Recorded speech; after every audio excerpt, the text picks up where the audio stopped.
Hari Om. Good evening. A very warm welcome to all of you. Please come. Let's take the blessings of the Almighty and then move forward.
Asato ma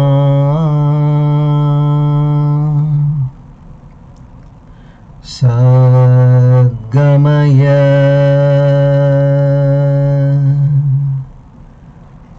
Tamaso ma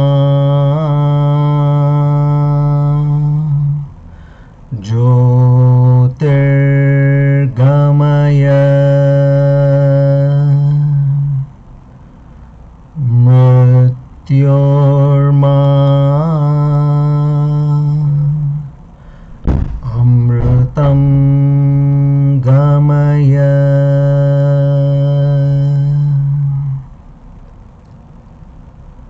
Sahana Vavatu Sahano Bhunaktu Sahaviryam Karavavahai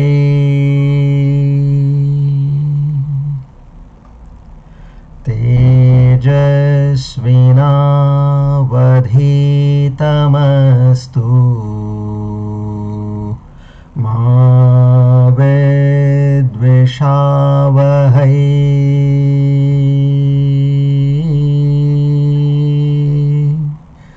Om Shanti Shanti Shanti Hari Om Tat Sat Shri Chinmaya Sadgurave Namaha.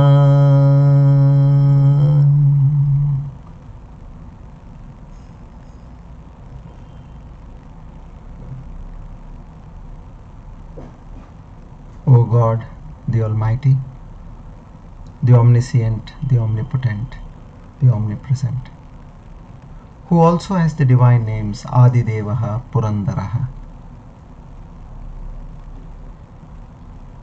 to such a all-pervading Almighty, together we all sadhaks with Shraddha, Bhakti, Jnana, Vairagya and Prapatti, we offer our humble salutations. To seek your grace, your mercy, your love, your kindness, your benevolence, your strength, your forgiveness. O Lord, bless us with the divine qualities of Shraddha, Bhakti, Jnana, Vairagya, Prapatti, Mumukshutva, with more and more, so that I am able to have the first-hand experience of Thy true self in my own heart Aparoksha Anubhuti. I beseech in you again and again to help me with improving the intensity of these qualities so that I can understand you and realize you. I beseech in you that at the end of our lives we reach thy holy abode.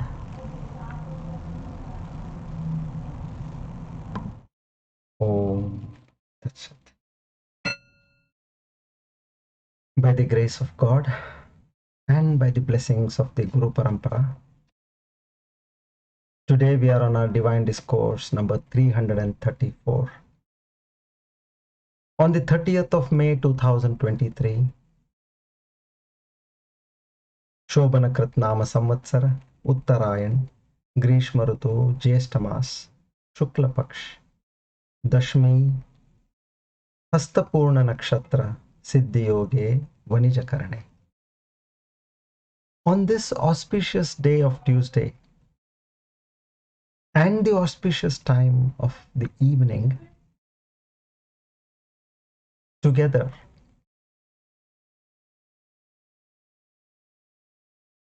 we all take a vow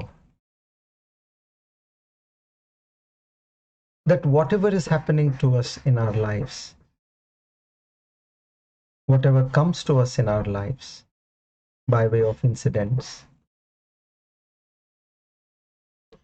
circumstances, situations, maybe it through a person, an object, or a place, we make a firm resolve that I know that whatever is happening in my life is only to attune me to that state where I can understand and realize my true self. I accept everything as a prasada buddhi. I'm going to lead a zero complaint life. I'm not going to allow anything to disturb me in my life.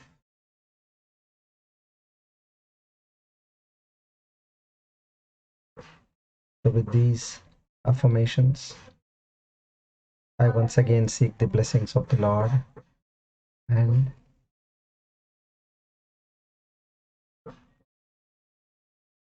offer myself to thy Lord.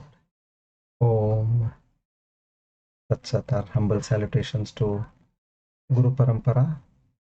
Om Tat Sat.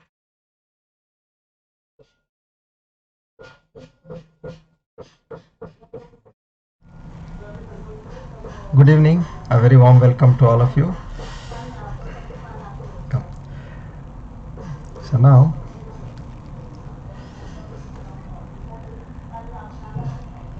we are going to learn a technique, that is the Pranayama technique, how to control the mind. The mind travels on a vehicle which is the breath, which we understood last time. How you see there is a change in your breath pattern when you are angry, when you are unhealthy, when you are anxious, when you are happy, when you are sad. All these, changes in the mind, they have a changing impact on the breath. So which means breath and mind are correlated. So if the mind can change the breath, then the breath can also change the mind. It is that way. So now we are going to use the technique of pranayama to change and control the mind, to maneuver however we want. Now whenever we sit for meditation, you see that we face lot of disturbances. First is you have kept your mind on a particular image of the Lord or on a particular power, and suddenly you see that it is not there. You will realize, where has it gone? And you are surprised how mind travels without your knowledge. So this aspect is what now by pranayama we'll understand. Now here Lord Krishna in the verse 29 Let's read the shloka once, verse 29, and then we'll go into it. Okay. Shri Bhagavan Uvacha Apane Juhvate Pranam Prane Panam Tatha Pare Pranapanagate Rudhva Pranayama Parayanaya.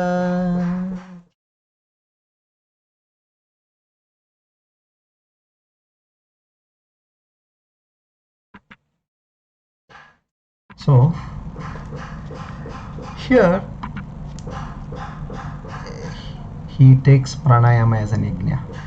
Now how we will understand that in more detail. Now before that, how to breathe healthy? What is the standard cycle of one healthy breath if you have to talk? So a breathe in and a breathe out has to be for 4 seconds. This is a standard healthy breath or a breathing pattern of a person.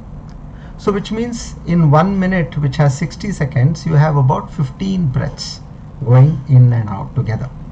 So 1 hour you have 900, and in 24 hours you have 21,600. And if you say your lifespan is 100 years, so this 21,600 into 365 is about 77,76,000 into 100 means it comes to about 7.76 crores.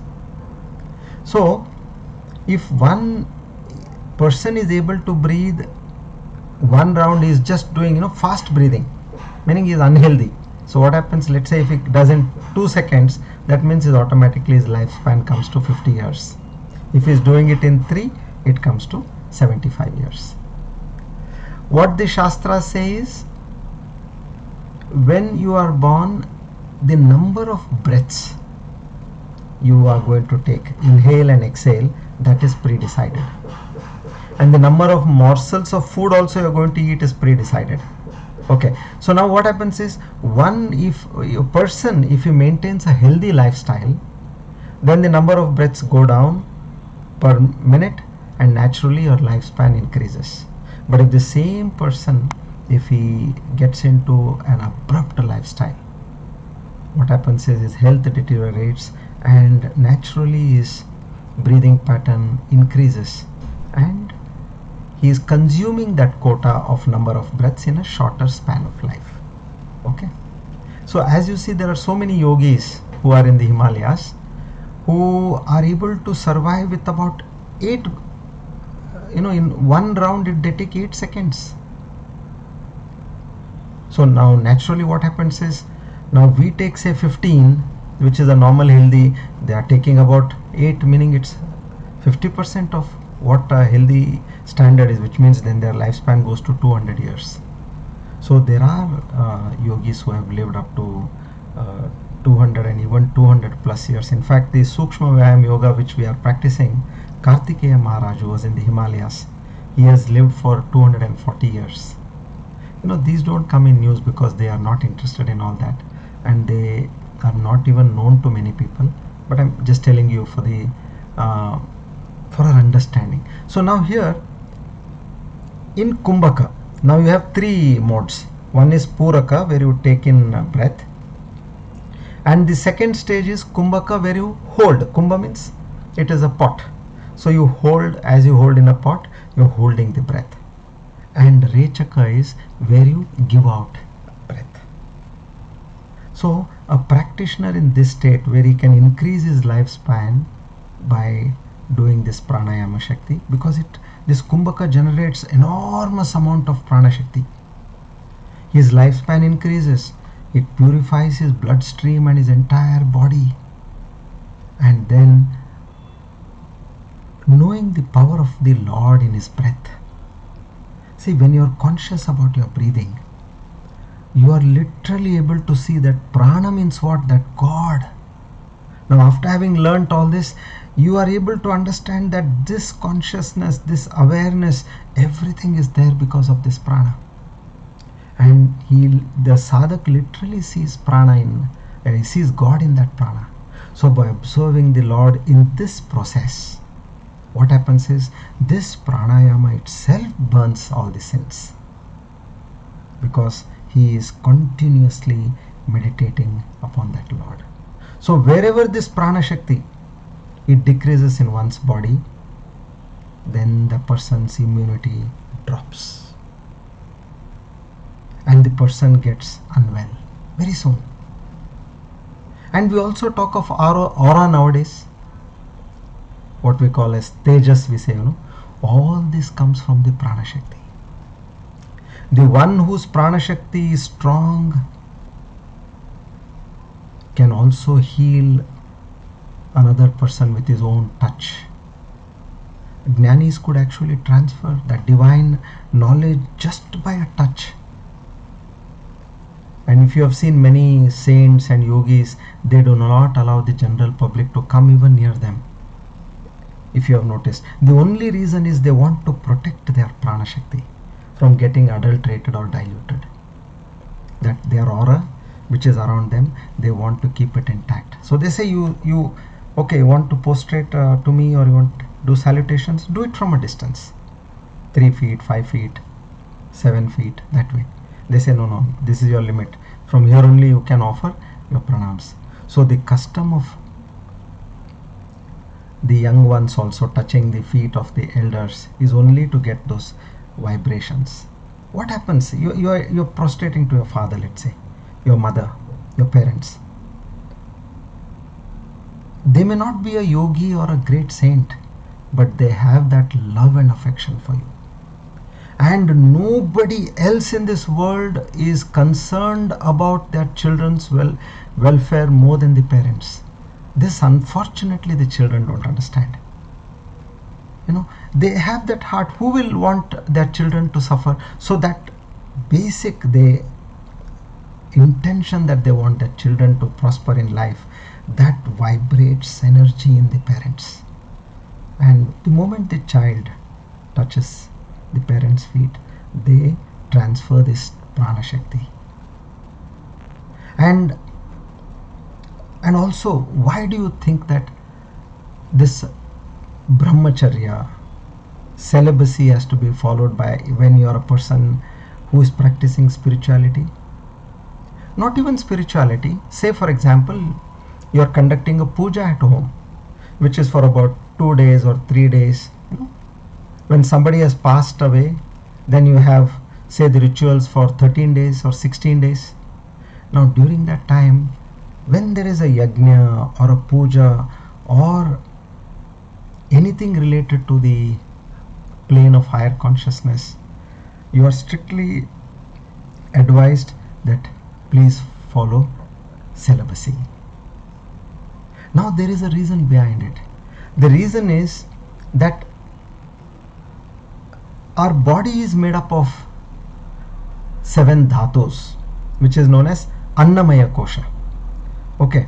Now, our journey is, we want to go to Manomaya Kosha. Now, to go to Manomaya Kosha, in between you have the Pranamaya Kosha. So, the control of senses and the mind, which is the highest level.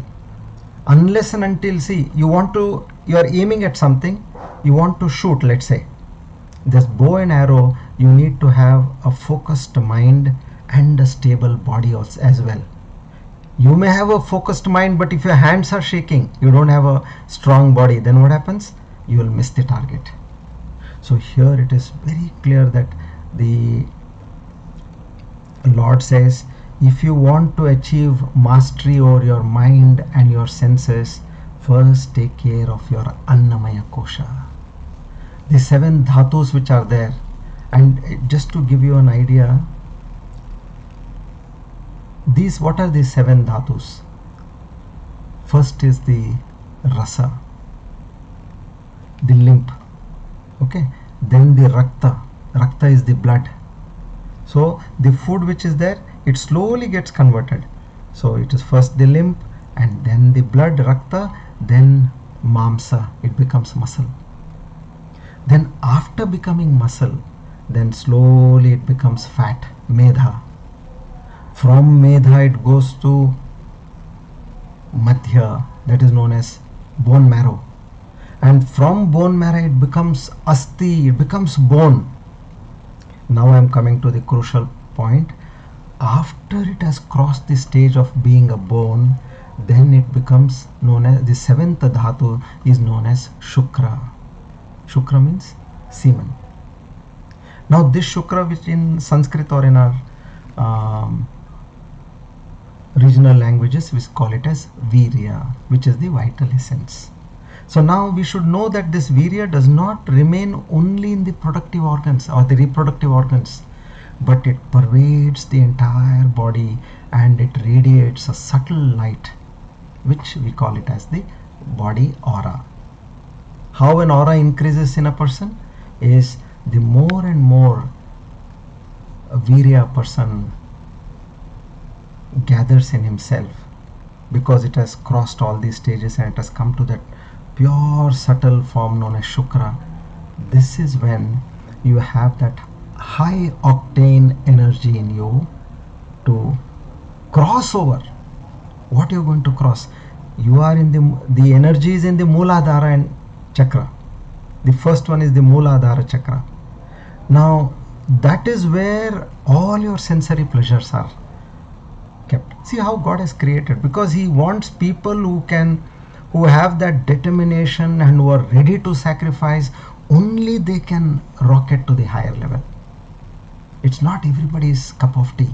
So the source of energy which a person, the fuel which a person can have to uplift himself or rocket himself to the higher planes is located in the Mooladhara chakra. So the fuel is there and the distraction is also there. That is the reason the Shastras, the Upanishads, they call for celibacy. Very important. Now you must have seen, what are we talking of celibacy? We all know of so many rishis who are having not one but more than one wives, isn't it? But understand, they had wives to pass on the progeny. They are running an institution, an ashram, where they are teaching the Upanishads, the Brahma Sutras, the Bhagavad Gita, and they are yogis. Now they want to continue this tradition, so they need their progeny, number one, and they also need their own support system to run the whole affairs of the ashram. So in this way, what they have done is they have limited, in a very limited manner, used their virya or shukra, you can say, only for the sake of progeny. In fact, I must share a very deep thought with you all today.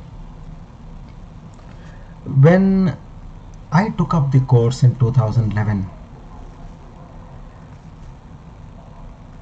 it was purely for, as I told you, for brahmacharis. You should be below the age of 30. And of course I was at that time almost 50. Now that time, me and my friend, we were coming out of the ashram. And I was driving the car and my friend was sitting next to me. Now he told me that our Swamiji has sent a word through the administrator. And as he was telling me, I got a message from, his name was Pai, so we used to call him Paiji from South Canara. So he has sent a word through Paiji that we must maintain celibacy during the course, the Vedanta course of 2 years. Now see how this came to, this news comes to me. I am just exiting the ashram, and if you all have noticed in this Pavai Chinmaya Mission ashram, as you are coming out of the gate, on the right hand side you have the steps which take you to the Jagadishwara temple. Now just at the entrance of the steps, you have on the right hand side a small Anjaneya, Hanumanji's statue there.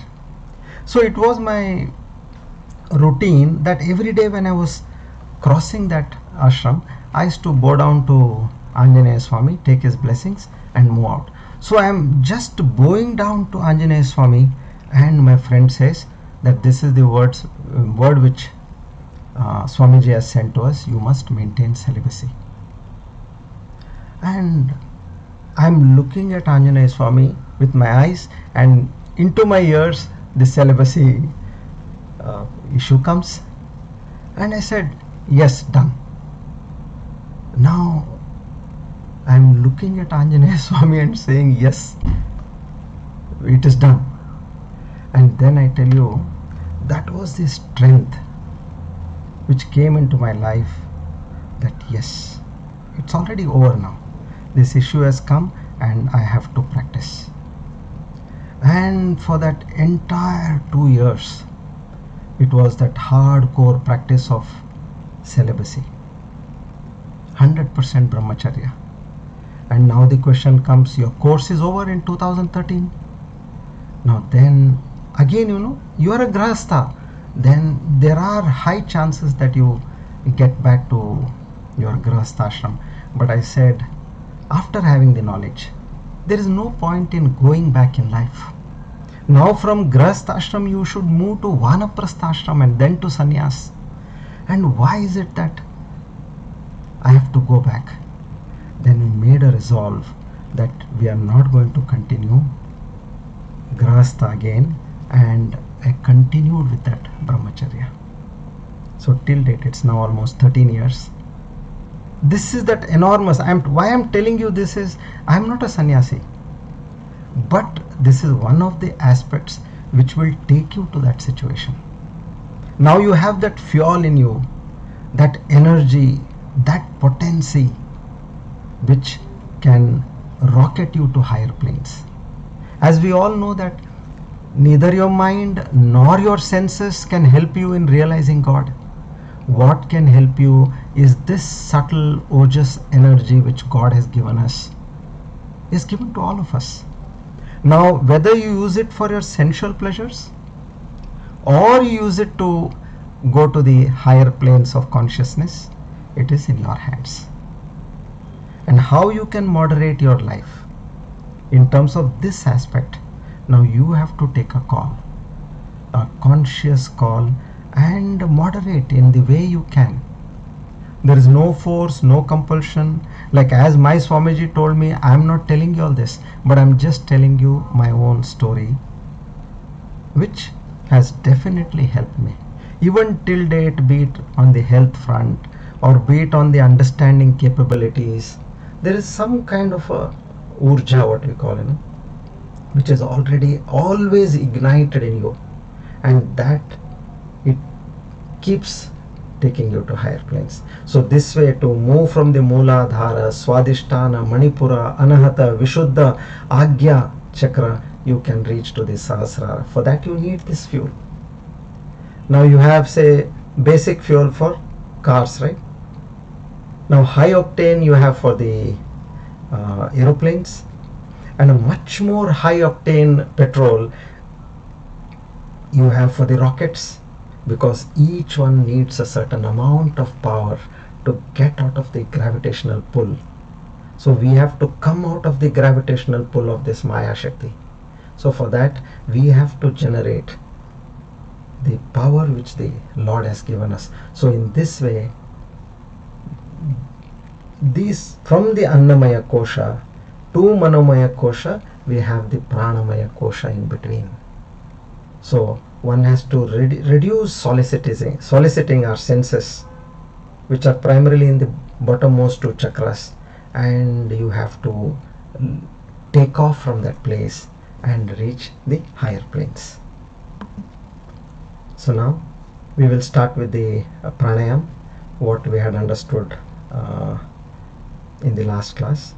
So here the technique, many of us have seen, whenever we sit down for meditation, what happens is, the first thing, immediately we see that we think we are doing meditation, but you don't know where your mind has gone. Whenever you take a resolve and you again pull back the mind and sit, and again you see that the mind is not under your control, the reason is you do not have the vehicle of the mind, which is the prana, under your control. So the simple technique is, for pranayama, let's go by this ratio. Remember the ratio. There are three aspects of breathing I told you. One is puraka, you inhale. Second is kumbhaka, you hold your breath. And the third is rechaka, where you exhale. Okay, these three. This forms the foundation of pranayama. But there is a ratio. It is not all equal what you are doing. Now what is the ratio? The puraka, the first one, the intake of air is, say, 1. 4 times is kumbhaka. You have to hold for 4 times that duration. If you have, like, say, for 10 seconds, if you have breathed in, 10 will be too much, so let's take 3 seconds. 3 seconds you have breathed in, 12 seconds you are going to hold, and 6 seconds you are going to breathe out, and then again you are going to breathe in for 6 seconds, which means 1:4:2. So now we need not go by this counting. So what we'll do is, we'll again bring in divinity here. We can chant a mantra. Now what I chant is the Mahamrityunjaya mantra, where one Mahamrityunjaya mantra, for breathe in, 4 Mahamrityunjaya mantras for hold, and 2 Mahamrityunjaya mantras for breathe out. You can see your capacity. If you feel Mahamrityunjaya mantra is not working out for you, it is like taking too much of your energy, then you can go in for Gayatri mantra, which is a smaller, much smaller mantra. Even if you can't do that, then just take any Nama Japa also, Shri Ram, Shri Ram, Shri Ram, Shri Ram. Or you can even say Om, Om, Om, Om, that way. 4 times Om, and then again 16 times Om for holding, and then again 8 times hold for breathe out. So this way you can moderate your breathing. So we all have 2 nostrils, okay? Now let's practically do this.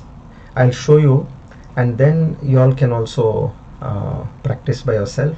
And for the next few classes we will keep doing this pranayama session, okay? So now hold your right nostril, okay? Nasarandra we call. Hold your right nostril and breathe in through your left. Say 1 Mahamrityunjaya mantra. Then close your right is already closed. You closed your left. Now any finger you can take. You can play with your fingers, whatever finger is convenient to you. 1 finger on the right and 2 on the left, or 1 on the left, whatever it is your choice. You breathe in through the left, hold both the nostrils, and then you release through the right. Then again what you do? You breathe in through the right. What proportion? 1. Hold for 4 proportions, and then again breathe out for 2 proportions. So this way. So now I'll just show you. Breathe in is 1 mantra, hold for 4 mantras, and breathe out for 2 mantras, and then again breathe in for 1 mantra. I'm talking of Mahamrityunjaya. Hold for 4 and breathe out for 2. Okay.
Is it clear?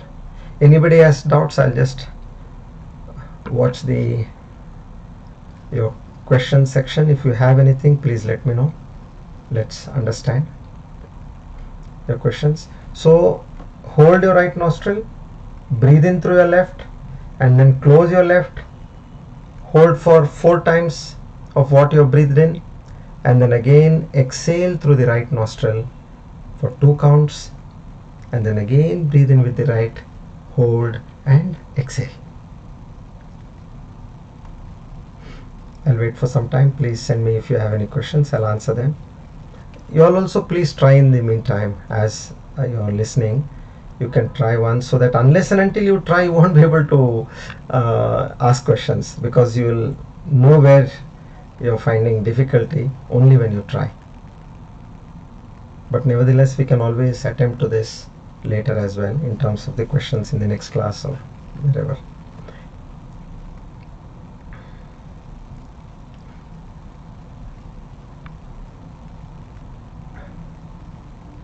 Okay, I don't see any questions. I'll go ahead with the session. Okay. In the meantime, if you have any questions, you please let me know. I'll revisit this. Okay. Now, once you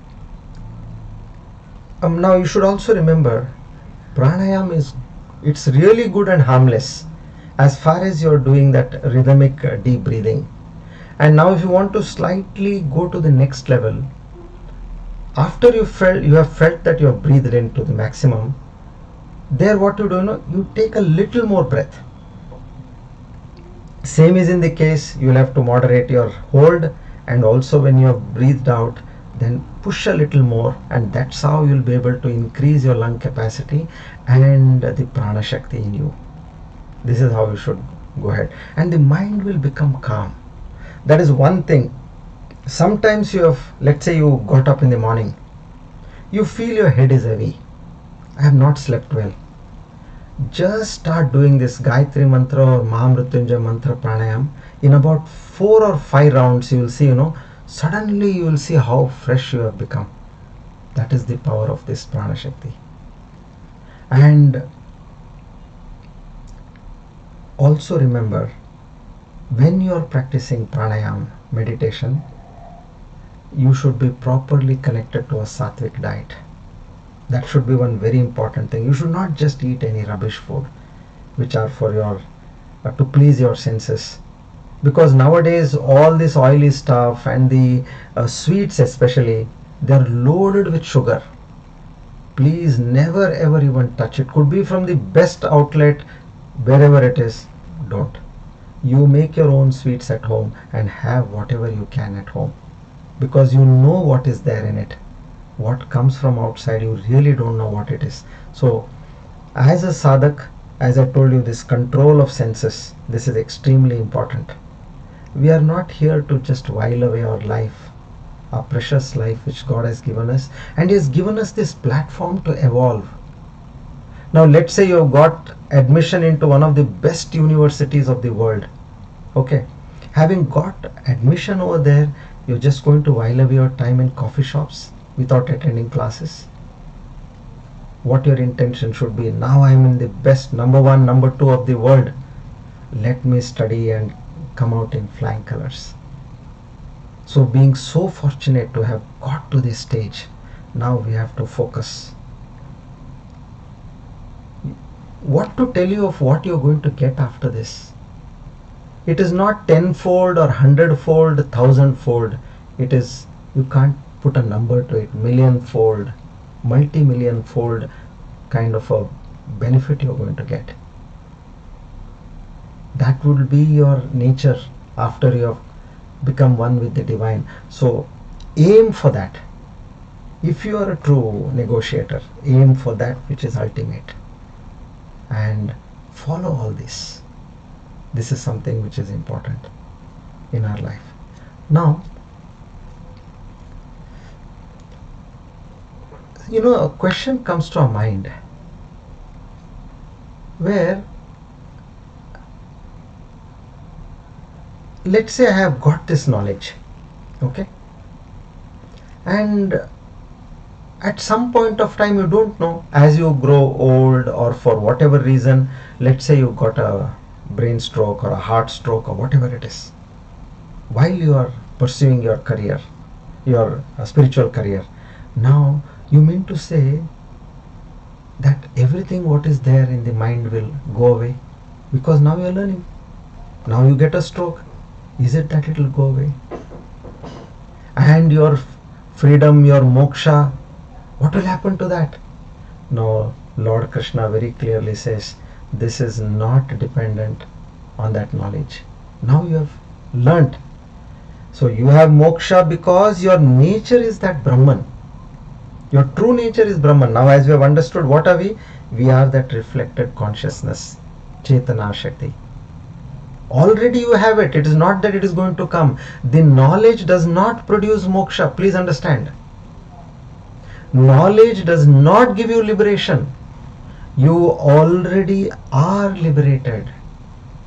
The knowledge just points out that aspect of liberation in you. I'll give an example. Many a times, let's say you have a japamala on your neck. Sometimes it has, gone back, and you see on your neck here, oh, where is this? Array, it's not here. You start searching in the cupboard, in the drawer, and on the bed, and on the table, and then you keep asking everybody, Array, where is my japamala? I'm not able to see. I'm not able to see. Then somebody comes and he observes it, that this portion. Now you are not able to see this portion of your neck. You have always seen it. Oh, it is here, but it is not seen here, meaning it is not there. That person sees this. It has gone back. So then he pulls it and he says, here it is. This is just like that. It happens. Your mobile, it is in somewhere in with you only, but you keep searching everywhere. Or your keychain, has it not happened? So it is not that something new is going to come to you. You already are that. We did not know. Now we come to know. So this situation, what we say is that going to come back? It is not going to come back. You will come to know that you are that. See, this is a very subtle point. Understand this carefully. So what at best can happen is, if you get a stroke or some disability in the brain, you may forget some verses of the Gita, or you may not be able to fluently talk about Vedanta, what you were talking earlier. Or even if you are writing something, you may not be able to write to the extent what you were writing earlier, some books or articles or whatever it is. But that my inner light, I am that pure consciousness, will it be lost? No, it is not lost. And I've heard it from several Swamijis whom I was associated with. And there is one Swamiji of the Ramakrishna order, Swami Abhedanandaji. Now his story goes like this. He was wandering in the Himalayas, and at one point of time he comes to the Kailash Mutt in Rishikesh, and he was taking his knowledge from the traditional teacher over there. Devagiri was the name of that teacher. He was studying under him, and he used to stay in a small hut somewhere, beg for his food, and then used to go and attend the classes. At one point, as he was studying, he felt that I have attained substantial clarity and a breakthrough. I've understood what this Atman or this self or this Brahman is, that consciousness. And you know what he did? He wanted to test it. What if my body collapses? Or even my mind, it just gives way. Will I still have this knowledge or not? See, this is sometimes something crazy can come to your mind. And he was so much committed to the knowledge of this Atman and self and Brahman, he prayed rigorously for illness. Now a healthy person is praying for illness, and to his surprise, what happened? On the same day he was struck with 3 terrible illness. One was a dysentery. To what extent? He was passing blood. And along with it came malaria. And along with it came typhoid. Imagine now. 3 of them all together. And he is alone in one hut. He could not go for his daily round of begging food because he cannot come out of the bed. And he feels that he is losing consciousness, going in and out, and the mind is not cooperating with him. He was not able to keep track of his thoughts for some time. But later on he says, his exact words, I was delighted to see throughout all this that light of awareness burning bright within me. It was filled with an inner joy within me, but at the external end I was able to see my body going weak and suffering. My mind was also suffering, and I could not control my thoughts. They were becoming weak and disoriented.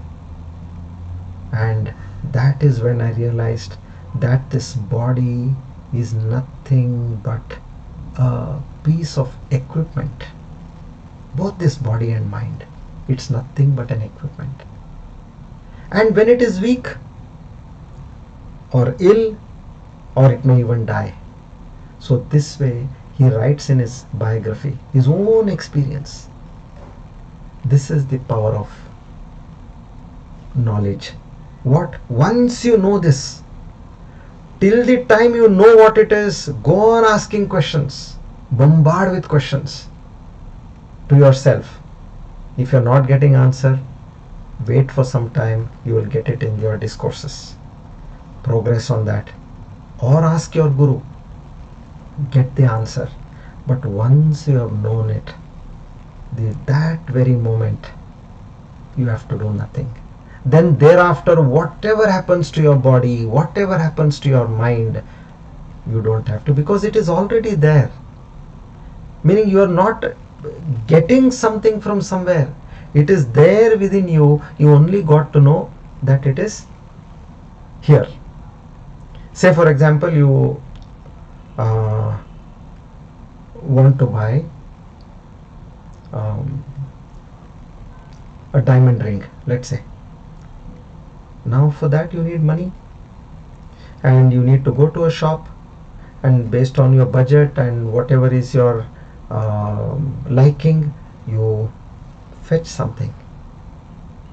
But here, if you have a diamond ring already in your house, but you don't know where it is, so then you don't have to go and buy from outside. You just need to know where that ring is in your house. It's like this.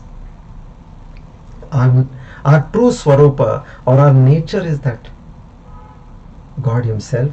But as I told you, the Anyonya Dhyasa, unholy union of the mind and the consciousness reflecting on the mind, they both have come together and it has become the Jiva. So now this Jiva, it understands that I am none other than that consciousness reflected on this mind. Then the Jivatva will fall, and that consciousness is always shining. It is there already. Praptasya prapti, they say. Praptasya prapti means it is already with you. You don't have to go and fetch it from somewhere. So this normally, this kind of a doubt comes to the sadhak's mind. So that's the reason I thought I should mention this to you. Okay, so this way, now Lord Krishna, he tells us about this Yagna of Pranayama, where he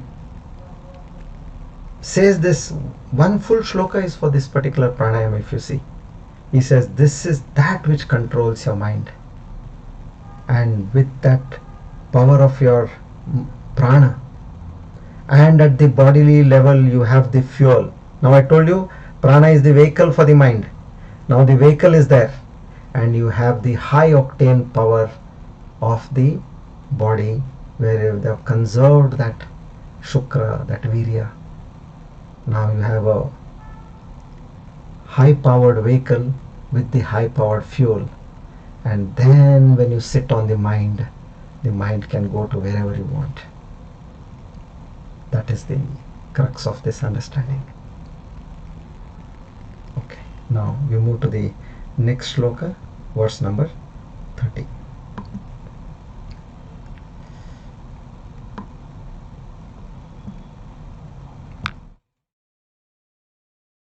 Shri Bhagavanuvāca apare niyataharaha प्राणान् प्राणेषु जुह्वति सर्वेप्येते यज्ञविदः यज्ञक्षपितकल्मषाः.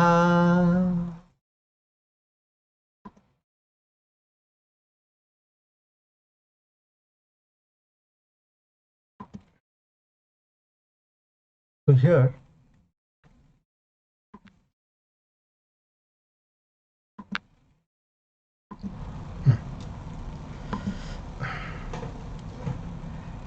this simply means, in verse number 30, he says, those who regulate their food intake, they offer the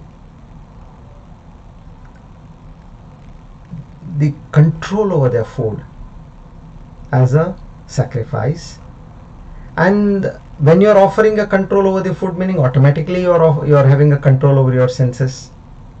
And this control,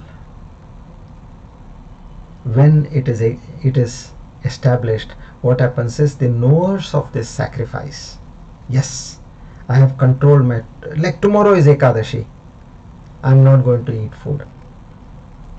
That control you have exercised. But here it's not about that complete control of exercise of food. It is the control in regulating your food throughout. Not one upavas you are doing in once in a week or once in 15 days. You are doing that constant control of regulation of your food. And when you do this kind of a regulation, and with the bhava of sacrifice, that purifies your heart. It purifies your sins through this sacrifice. So one of the great methods, again, Lord Krishna is talking about Yagna by a simple example, is eat in control. Food is important, but one has to eat in control. Now he slowly, after telling us this, he then reveals that you know what happens when you eat food excessively, one, and you eat unhealthy food, a lot of energy is wasted in that. That vitality, that prana which is there in you is continuously getting upset. It is this prana shakti is working in you. There are 5 pranas: prana, apana, vyana, udana, samana. All these 5 pranas are doing their job. But suddenly when the food comes in, then the most important aspect is the food has to be digested. Otherwise it becomes poison in your stomach. So Lord Krishna says, you are upsetting the system in your body. You are upsetting the pranas. So lot of Ayurveda experts and Hatha yogis, they always tell you that in between food, don't eat again and again, now and then, just don't keep adding things in your stomach. Somebody comes and they say, "Arey, eat this. I bought this peda for you, or I bought this barfi for you," and we without any hesitation, we just put it in our mouth. We don't understand that there is a system working in our entire body, and a person who has got no control, and there is another person who has control in such kind of a situation, he holds it on. Now when you hold, say, "Oh Lord, this is my yagya, I am not putting this in my mouth just like that." So you have to control your diet. Bhagavan Shankaracharya, he says, Hunger which we get every 4 hours, 5 hours we get hungry. He says that is a disease which the humans have got. Humans or even animals also. Now for that disease, what is the medicine? Food is the medicine. So treat your hunger as a disease and food as a medicine. But we eat food for the sake of our tongue. We are not bothered about taking it as a medicine. So this is one very important thing. How much you eat, when you eat, how you eat. These are extremely important aspects which he is telling us briefly over here, because otherwise in the subsequent chapters he is going to cover about all these food aspects in detail. I'll just tell you one funny incident. There was one person who was about 120, 130 kilos in weight. He goes to a doctor and he tells the doctor, I don't have to explain much, you can see it for yourself. The doctor says, I understand and I know what you should do. He asked him his entire routine, as far as what he works, how much he sits and how much he walks, and does he have any physical activity? Nothing. So then he tells him, look, for you what I can prescribe is 2 chapatis, not more than 2 chapatis. Now this patient, he looks at the doctor and he says, only chapatis? He says, yes, only chapatis. You cannot eat anything else. Okay. Then he goes. The doctor tells him, you come after a month. He goes after a month and they see on the weighing scale his weight has gone up. The doctor is surprised. What happened? I told you to eat only 2 chapatis. He said, yes doctor, not more than 2. For my morning breakfast I used to have 2 chapatis. Then in between for tea I used to have 2 chapatis. Then for lunch I used to have 2 chapatis. Then in the evening, instead of biscuits and vada pav, I used to have 2 chapatis. And then I used to have again 2 chapatis for dinner. My God, the doctor, he slapped himself. He said, what did I tell you? I said only 2 chapatis for the entire day. And you have made it 2 for 5 times in a day. So this way, our mind and senses, they trick us. We should be careful. They always want to do what they like. So we have to exercise that power. Pranan praneshu jukhvati. So here a sadhak, what is he doing? He is offering the prana which is there in, which means that vitalizing and energy in him, he is balancing the pranas. Pranan praneshu jukhvati. How do you do that? Niyata aharaha. That is what this shloka says. Niyata ahara means controlling the food. Yukta hara viharascha, they say. Yukta hara viharascha means you should have your food and rest. Rest also includes entertainment, both in moderation. Now how much do I eat? When do I eat? If these are the questions, then try to maintain a long gap between your first and last meal. Your last and the first meal. Last meaning, say in the night what you have eaten. From then to your first meal, how much ever you can expand the gap. Normally what happens is, let's say a person eats at 9 or 10 in the night. Then again he has to go for work in the morning, so he'll have his breakfast at say 7 or 8 or max 9 o'clock. So the gap is only 10 to 12 hours. If you notice, in most of the people who have got wrong eating habits, who eat late dinner and who sleep till late, like they eat at 10 and they sleep at 11 and then they get up at 7:38 and have breakfast 8:39 and they rush again. So this gap you have to increase, and the more you increase this gap, what happens is your system, the pranas which are there in your body, they get adequate time to operate on other things. Like let's say you're a working woman, you also have work at home in terms of taking care of your the entire house, and then the food, nasta, dinner, whatever is prepared at home, all these things you have to manage, and your work also. Now, if guests keep coming frequently to your house, imagine what kind of situation you will be facing. Now, like you're getting ready to go out and suddenly guests come.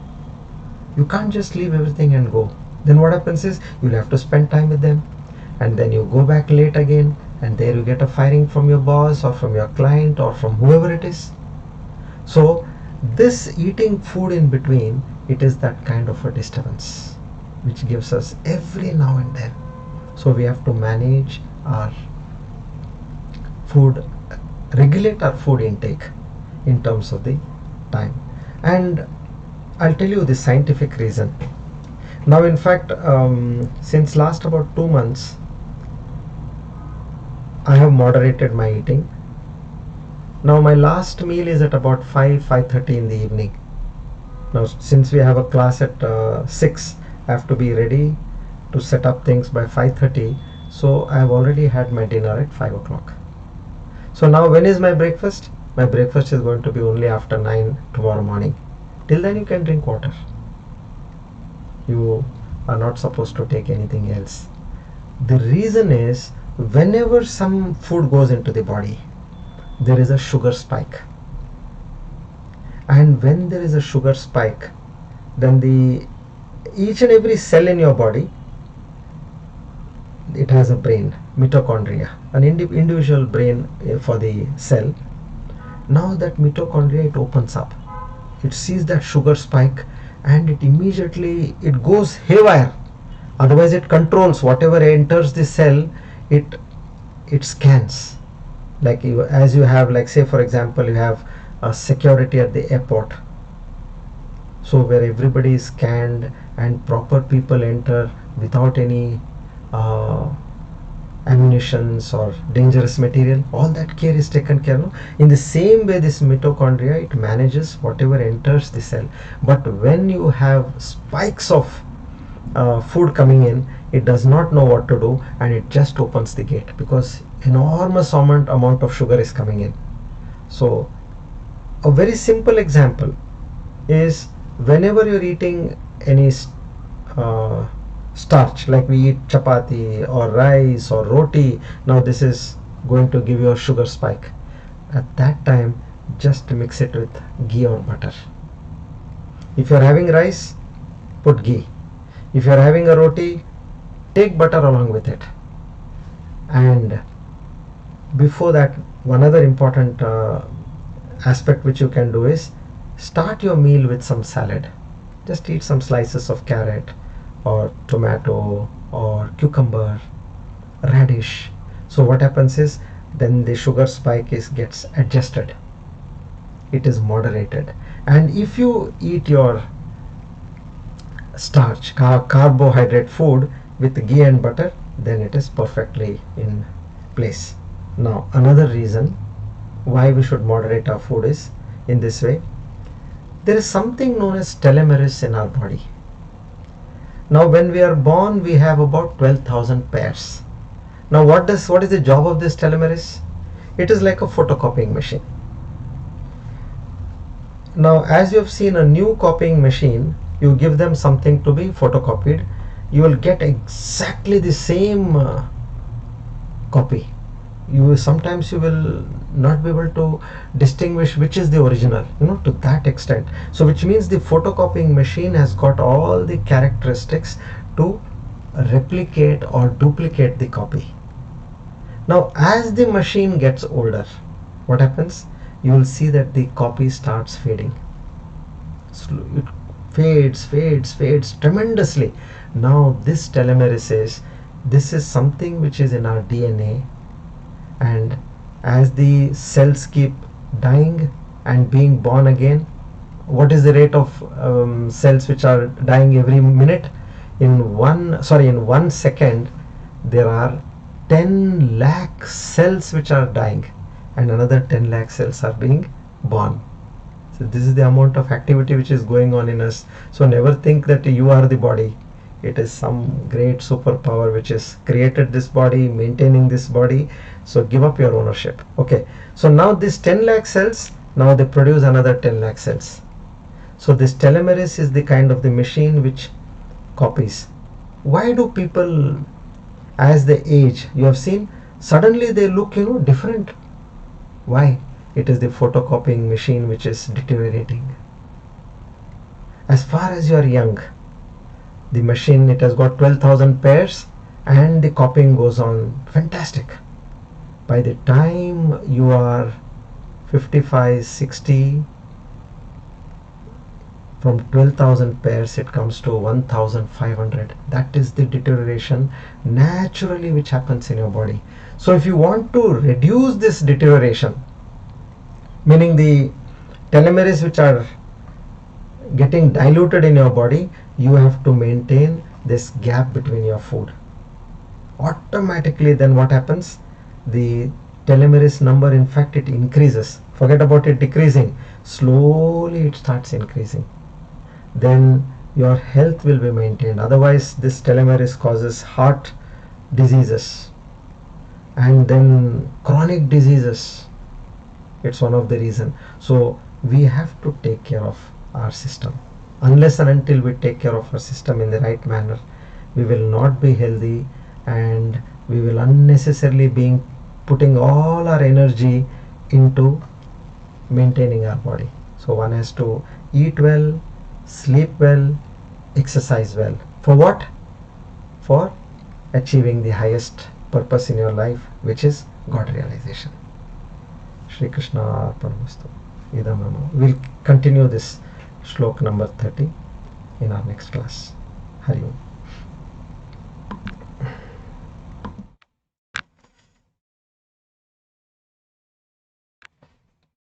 Okay, I see some questions. Suppose you count the numbers. Srimati Durga Suri writes, suppose you count the numbers, how many we should do? See, Durga Garu, as I mentioned, 1:4:2. One inhalation. Then you hold for 4 times the number, the count you have used for inhalation, and then 2 times you have to exhale,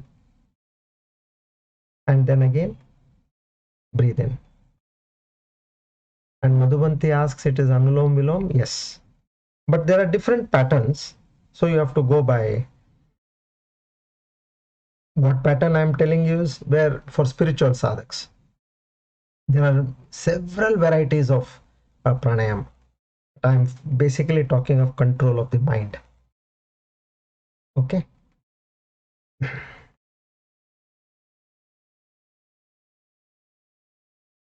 Come, let's now study Sri Vishnu Sahasranama.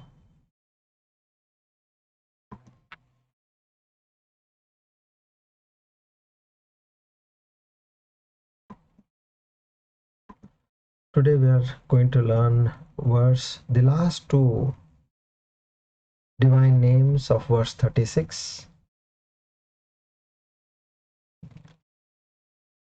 Skanda Skandadaro Duryo Varado Vayuvahanaha Vasudevo Brihadbanuradidev Purandaraha.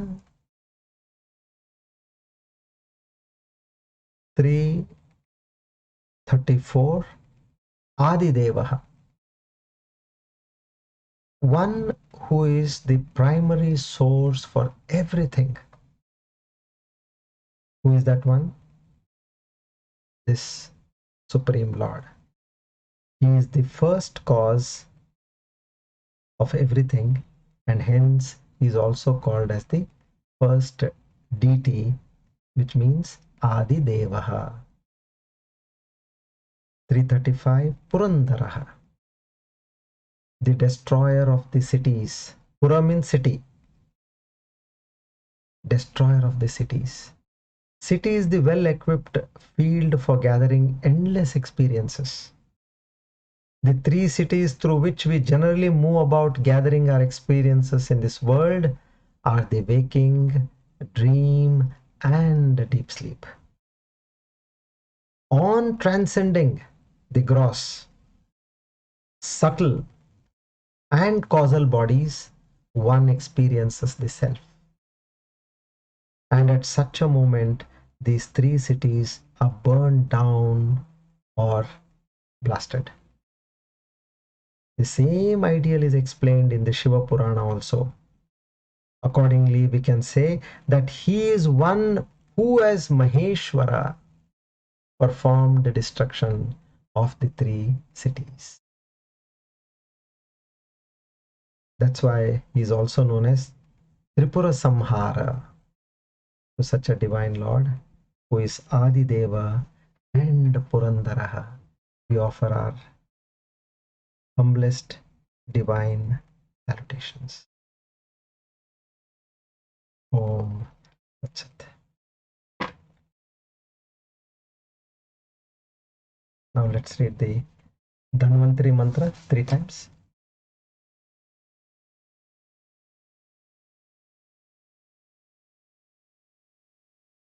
ॐ नमो भगवते महासुदर्शनाय वासुदेवाय धन्वन्तरये अमृतकलशहस्ताय सर्वभयविनाशाय सर्वरोगनिवारणाय त्रैलोक्यपतये त्रैलोक्यनिधये श्रीमहाविष्णुस्वरूप श्रीधन्वन्तरी स्वरूप श्री श्री श्री औषधचक्र नारायणाय स्वाहा। ॐ नमो भगवते महासुदर्शनाय वासुदेवाय धन्वन्तरये अमृतकलशहस्ताय सर्वभयविनाशाय सर्वरोगनिवारणाय त्रैलोक्यपतये त्रैलोक्यनिधये श्रीमहाविष्णुस्वरूप श्रीधन्वन्तरी स्वरूप श्री श्री श्री औषधचक्र नारायणाय स्वाहा।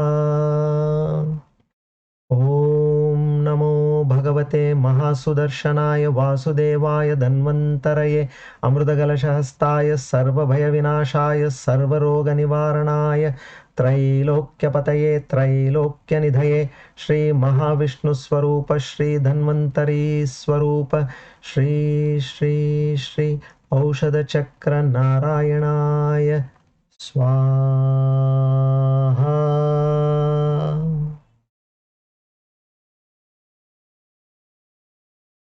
Our salutations to Lord Dhanvantari, to seek his grace and blessings for a healthy body and mind to reach the abode of the Lord.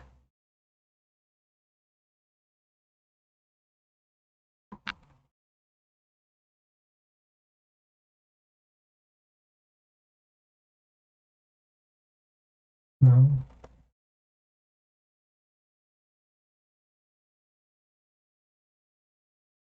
you all want to practice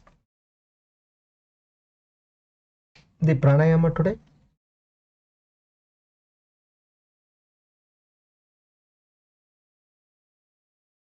Or shall we do the Sakshatkara Siddhi Yoga Dhyana?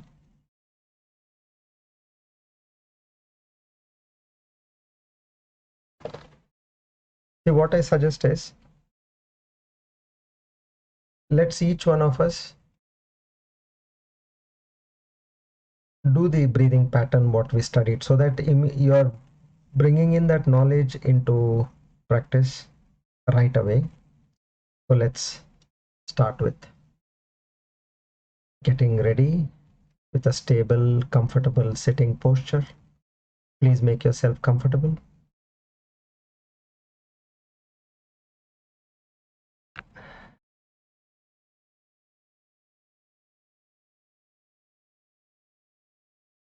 If any part of the body is making you uncomfortable, bring it to a state of comfort. You could get up, take a few steps, and come back and sit in a relaxed position.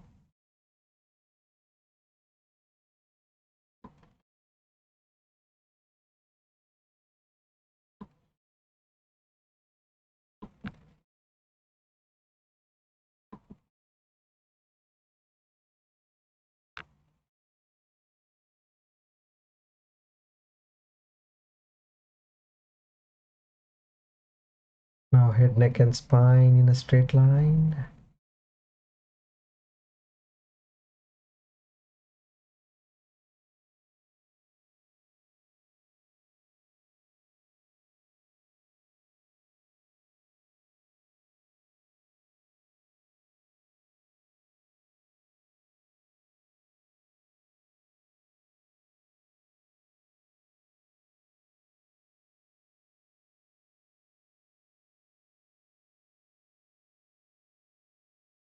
Now let's start a pranayama. Whatever you have chosen for yourself, you have chosen Ramanama or Gayatri Mantra or Mahamrityunjaya Mantra or just chanting Om. If the inhale is 1, holding should be 4 times of how much you have inhaled, and exhale should be 2 times of what you have breathed in. And then again start with inhalation 1 time, and that way you continue. Come, let's start.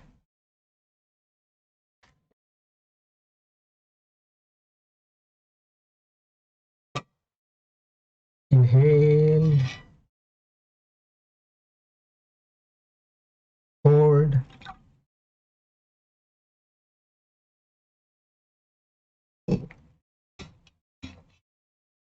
exhale,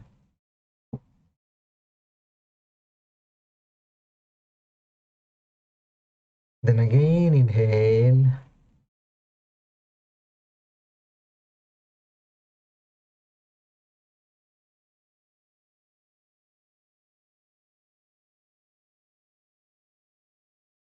exhale,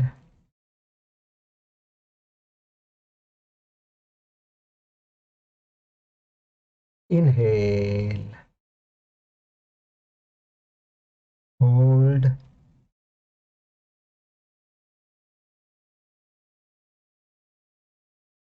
exhale.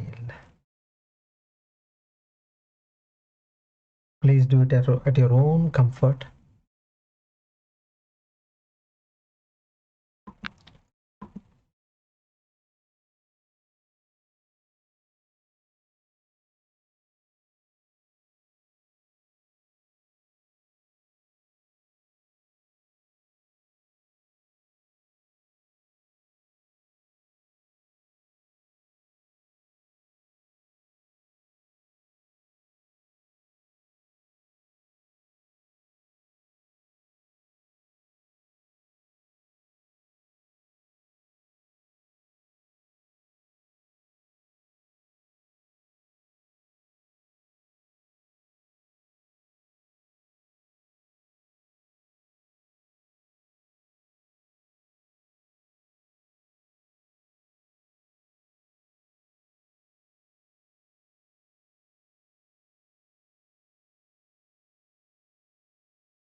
Now resume normal breathing.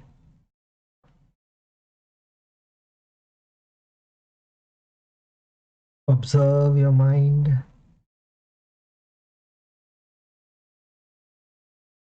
as a witness.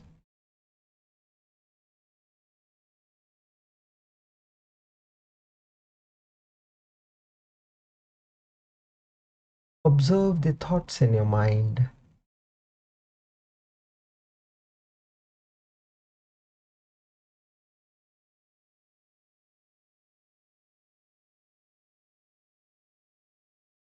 without being judgmental to the thoughts.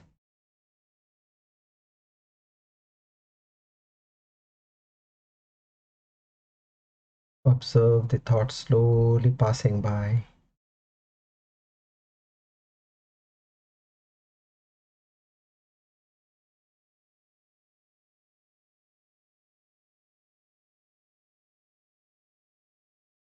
And gradually you'll see the number of thoughts dwindling down.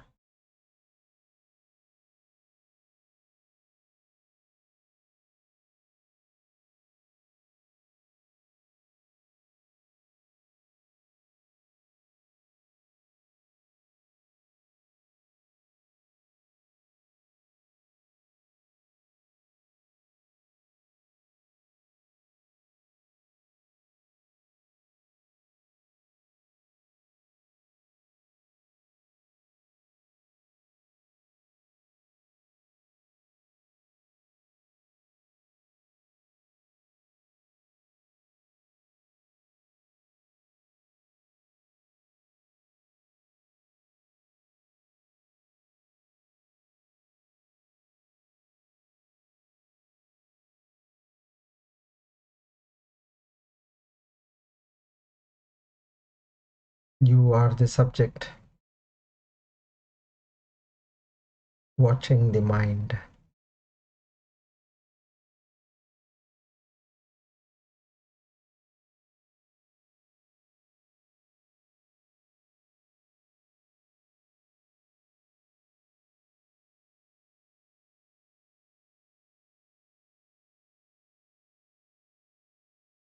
You are the subject watching the thoughts in your mind,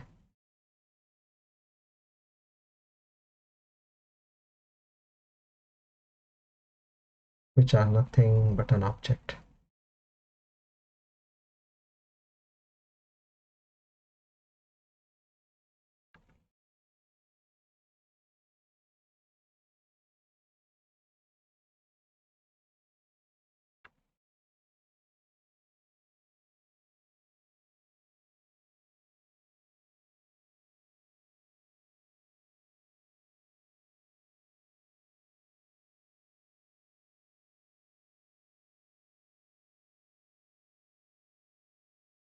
Your mind is calm and serene,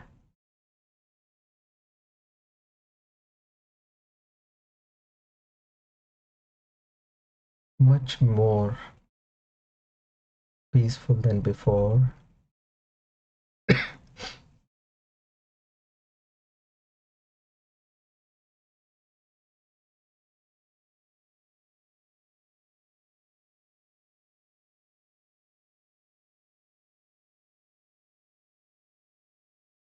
Slowly bring your thoughts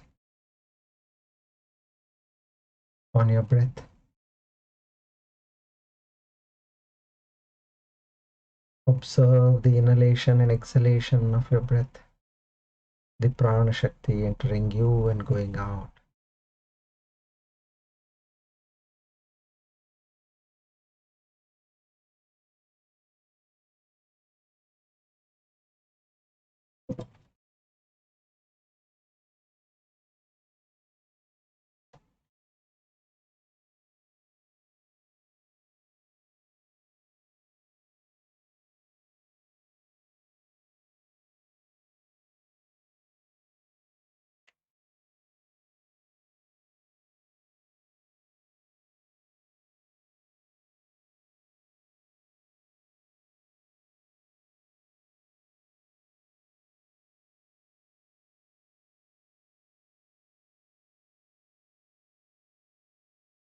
Become aware of yourself.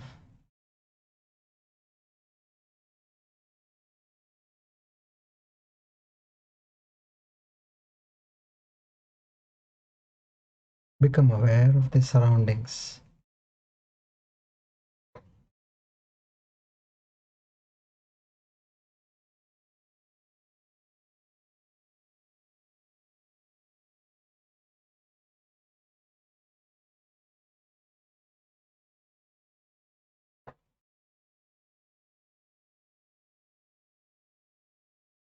Om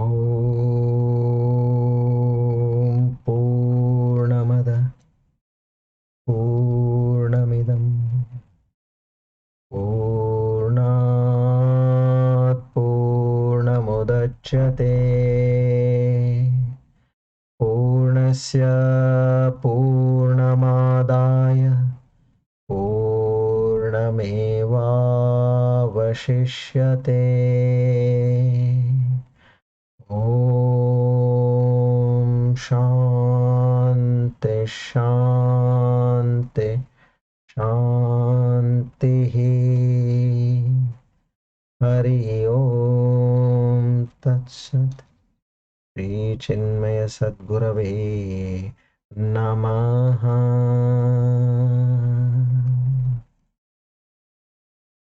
Rub your palm, place them on your eyes. Gently and lovingly open your eyes. Together, we offer today's Gita Jnana Yagna at the lotus feet of the Lord. Seek His grace, mercy, and blessings. Naham karta hari karta hari preranaya hari prityartam. Shri Krishna arpanamastu. Idam namama. Om Tat Sat.